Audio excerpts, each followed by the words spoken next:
जिसने जबरन धर्मांतरण किया, जिसने लड़कियों के रेट कार्ड लगाकर उनका धर्म परिवर्तन का काम शुरू किया, उसके खिलाफ आवाज क्यों नहीं उठनी चाहिए? आज महाभारत इसी पर कर रही हूं, एक रिपोर्ट जल्दी से देख लीजिए। विलासिता की ये पूरी कहानी देखिए, फिर महाभारत।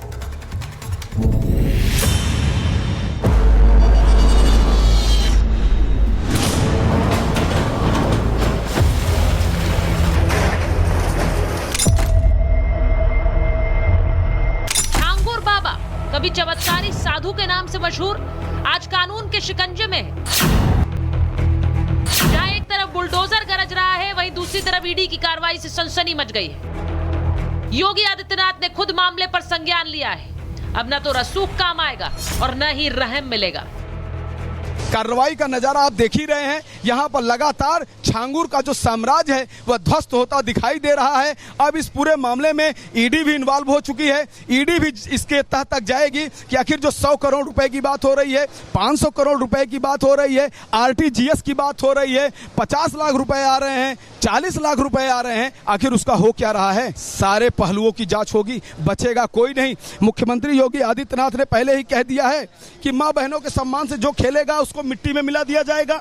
अवैध पैसों से, हवाला के पैसों से संपत्ति बनाया होगा, सब पे कार्रवाई होगी, सख्त कार्रवाई होगी। बलरामपुर में अवैध धर्मांतरण गैंग चलाने वाले जमालुद्दीन उर्फ छांगुर बाबा की आलीशान कोठी पर बुलडोजर एक्शन हुआ है। ये कोठी अवैध तरीके से बनाई गई थी। 40 कमरों वाली आलीशान कोठी में 8 बुलडोजर इस वक्त चल रहे हैं।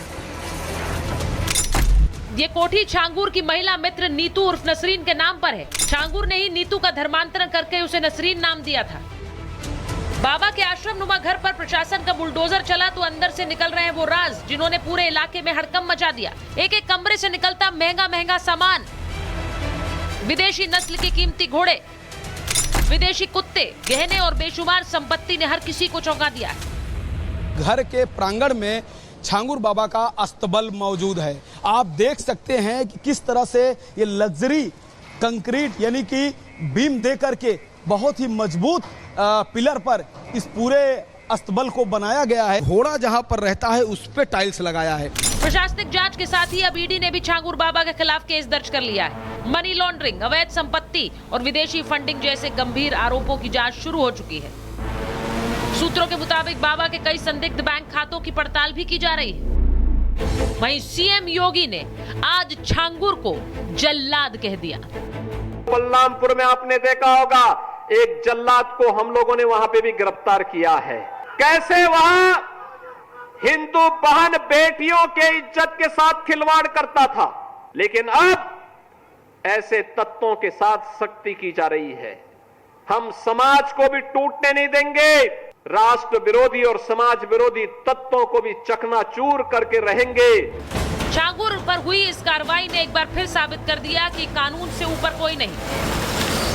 जहां कभी भक्तों की भीड़ लगी रहती थी, वहां पुलिस की घेराबंदी है।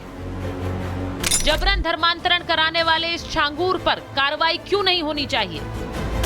Bureau report, Republic Bharat.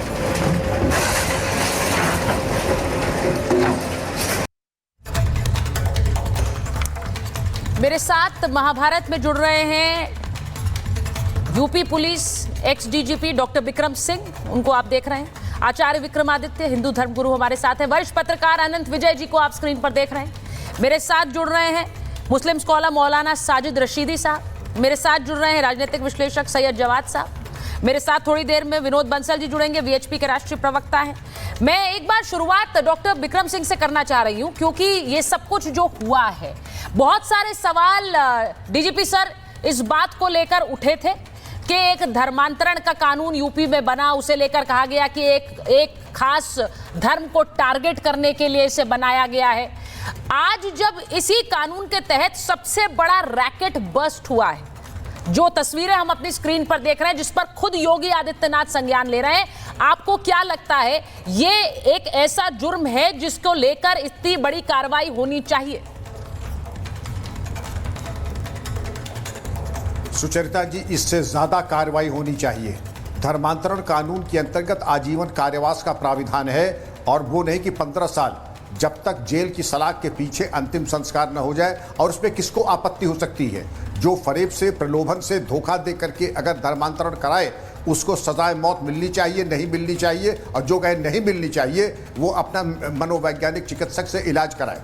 और ये तो रिलीजियस न्यूट्रल है, ये किसी धर्म के लिए नहीं है। किसी धर्म का कोई व्यक्ति किसी धर्म को प्रलोभन देके धोखा देके करे तो उसके विरुद्ध कठोर कार्रवाई। मैं तो आगे कहूँगा फास्ट ट्रैक कोर्ट में ला करके, और इसके अलावा रासुका पब्लिक ऑर्डर और UAPA के अंतर्गत भी कार्रवाई की जाए।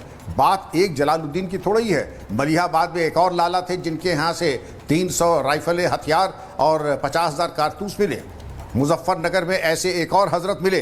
तो आप क्या समझते हैं कि ये यहाँ पर कोई ये है यतीम खाना है कि जिसको कोई ठौर ठिकाना न मिले, यहाँ आकर के अपना छल प्रपंच और इस तरीके का गोरख धंधा करे और इस तरीके की अट्टालिकाएं बनाए, घोड़े रखे, 6 जर्मन शेपर्ड कुत्ते रखे, 40 कमरे का मकान बना ले नाजायज सरकारी जमीन पे, और जब ध्वस्त किया जा रहा है तो लोग कह रहे हैं कानून की प्रक्रिया।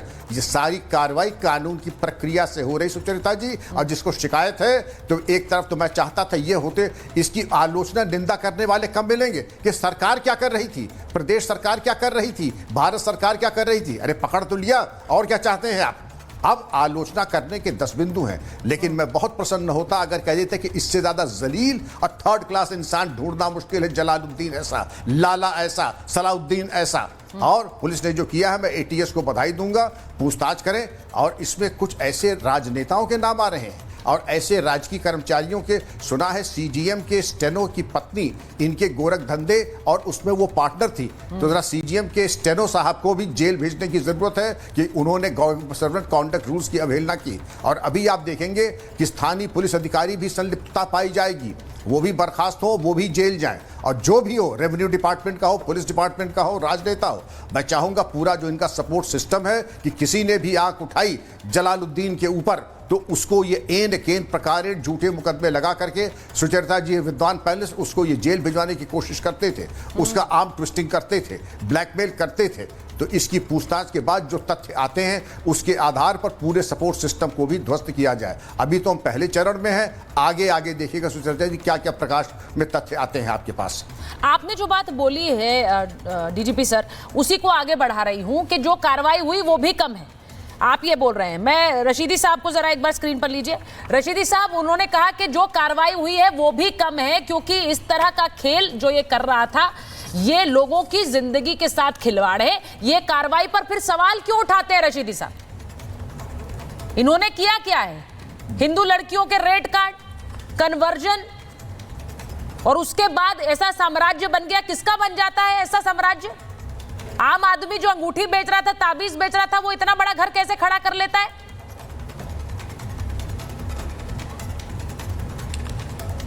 सुचरिता जी, मुझे तो अफसोस ये है कि हम बार बार इस बात को दोहराने और बताने के बावजूद फिर भी मुजरिम हैं कि इस्लाम में ज़बरदस्ती धर्मांतरण है ही नहीं, लोभ देकर धर्मांतरण है ही नहीं।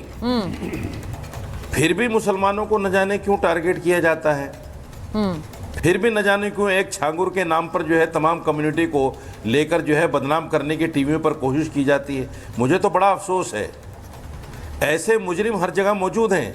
नहीं, कोई किसी कम्युनिटी को बदनाम नहीं कर रहा है। इस तरह का काम नहीं करते मौलाना साहब, कोई कम्युनिटी को बदनाम नहीं कर रहा है। धर्मगुरु इस तरह का काम नहीं कर रहे हैं। हिंदू धर्मगुरु भी कर रहे हैं।